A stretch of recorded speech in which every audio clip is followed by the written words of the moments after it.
Isang mapagpalang umaga, mga kagot. Dito na naman tayo sa ating morning prayer. Araw ng linggo at araw ng panambahan sa ating Panginoon.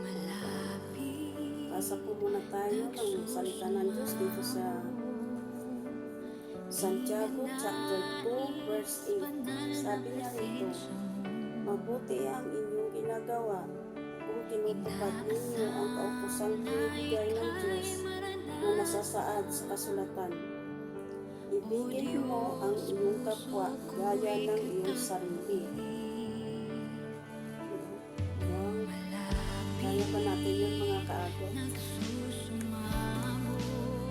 Sabi ng Diyos dito, mabuti lang yung ginagawa natin. Pero sabi niya, ibigin mo ang iyong kapwa gaya ng iyong sarili.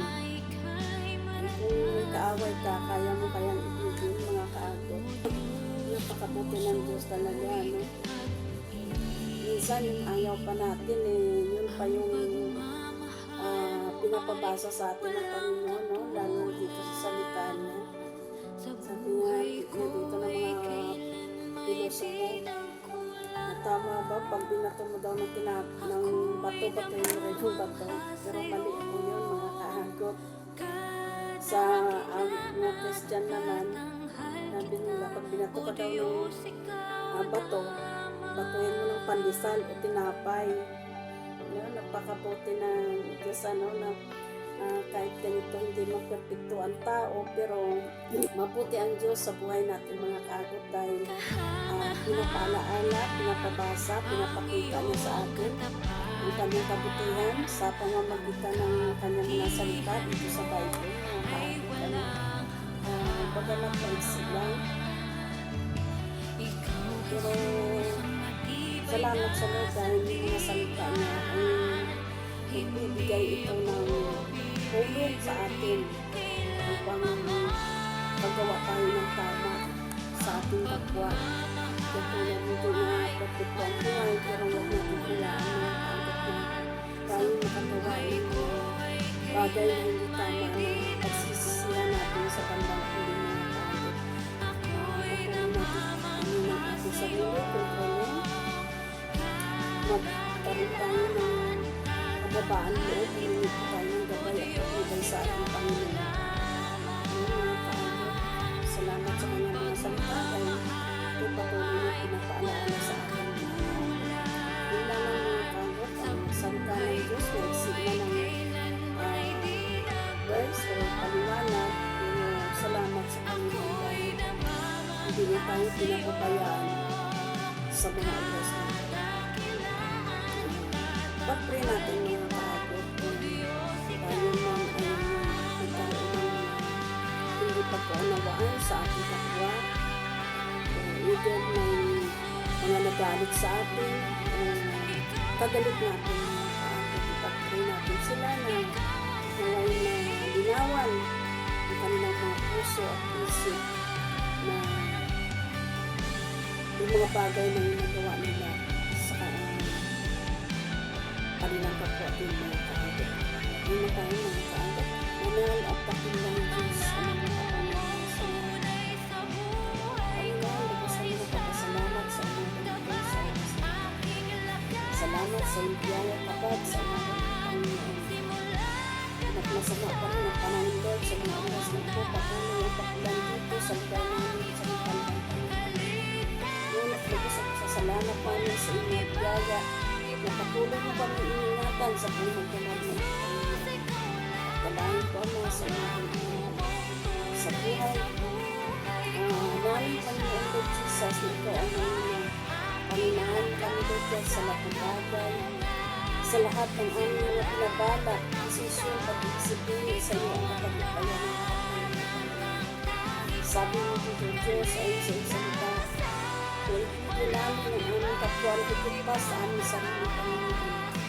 Patuloy mo kami turuan Panginoon na pagmahal, iibig sa aming kapwa Panginoon higit pa sa aming sarili Panginoon. Kaya Lord God, kung kami man Panginoon God ay mayroong hindi pagkaunawaan ng aming kapwa, sino man Panginoon Jesus. ang lahat ng nakapakinig sa video ko ito, Panginoon. Abutin mo sila, Diyos, na mapaghimalang kamay, Panginoon, na patuloy na mapuksan ang bawat puso namin, ang isip namin, Panginoon, na itama namin ang anumang mga pagkakamali at pagkukulang sa aming kapwa, Panginoon Jesus. Patuloy mo kami i-guide, Panginoon. Patuloy mo kami, Panginoon, paliban ng puso maibigin, Panginoon Jesus. Maibigin sa aming kapwa, Panginoon God. Dahil ikaw ang Diyos na maibigin din, Panginoon God. Salamat, Panginoon. Patuloy mo palaganapin ang mga salita ng Lord sa maiksi na mga binabasa, ngunit nasa puso ang limang, Panginoon. Mapukaw ang bawat puso na makabasa at makapakinig ng salita mong ito, Panginoon Lord. Tulungan mo kami, Panginoon. Tulungan mo, Panginoon, ang kapwa namin, Lord God, na nagkaroon man ng hindi pagkaunawaan sa kanyang kapwa o sino man ang kanyang hindi na pagkaunawaan, Panginoon. Ikaw ang manguna sa kanyang buhay, sa kanyang puso, Panginoon Lord Jesus, dahil tangi ikaw lamang ang siyang nagsabi na ibigin namin ang aming kapwa na higit pa sa aming sarili, Panginoon. Tuloy mong kalooban, Panginoon, ng pusong kababaang loob, Panginoon Lord Jesus, ang bawat isa sa amin, lalo na, Lord God, sa buhay ng mga kaabot ko na makabasa, makarinig at makakita ng video kong ito. Dalayin ko, Ama, abutin mo sila ng iyong mapaghimalang kamay, patuloy na mabuksan ang kanilang puso't isip sa mga salita mo, Panginoon Lord God. At patuloy ka, Panginoon, mag-ari sa bawat puso namin, sa bawat isip namin, lalo na sa umaga ito, Panginoon. Patuloy mo kami samahan, kagayang ingatan sa anumang aming mga plano, Panginoon Lord, dahil araw ng panambahan sa iyo, Panginoon Lord Jesus. Ingatan ang patnubayan ng Panginoon, ang bawat isa sa amin, lalo na, Lord God, ang mga kaabot ko, Panginoon, na babiyay patungo sa kanilang mga simbahan o ministry, Panginoon Lord God. Ikaw ang siyang magpala sa kanilang buhay. Provide mo, Lord God, ang lahat ng pangangailangan nila sa araw na ito, Panginoon. Ikaw ang manguna sa kanilang buhay. Ikaw ang maghari sa kanilang puso at isip, Panginoon. Salamat muli, Ama, sa iyong dakilang pag-ibig at kapangyarihan na pagtuloy mo nalagay sa puso at isip namin. Muli, Ama, maraming salamat sa dakilaan at sa umagang ito sa biyaya at kapag mo, Panginoon, na magpatuloy kami, Panginoon Lord, na magpuri at magsamba sa iyo, na mayroong kagalakan at kapayapaan sa aming puso't isip, lalo sa umaga ito, Panginoon. Muli, Ama, patuloy ka namin pupurihin at sambahin sa Espiritu at Panginoon. Thank you, Lord Jesus. Thank you, Holy Spirit. In Jesus' name.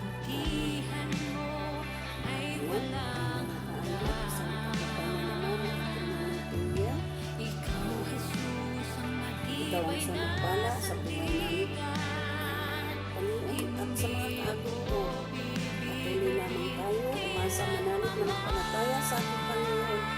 Tayo magpulit magsamba sa araw na ito, mga kaabot. Kung magustuhan ninyo ang video ko ito, please like, subscribe, and share mga kaabot sa mga video ko ito. Ang Diyos ang siyang magpala sa inyong buhay, mga kaabot. Ingatan kayo ng Panginoon. I love you with the love of the Lord.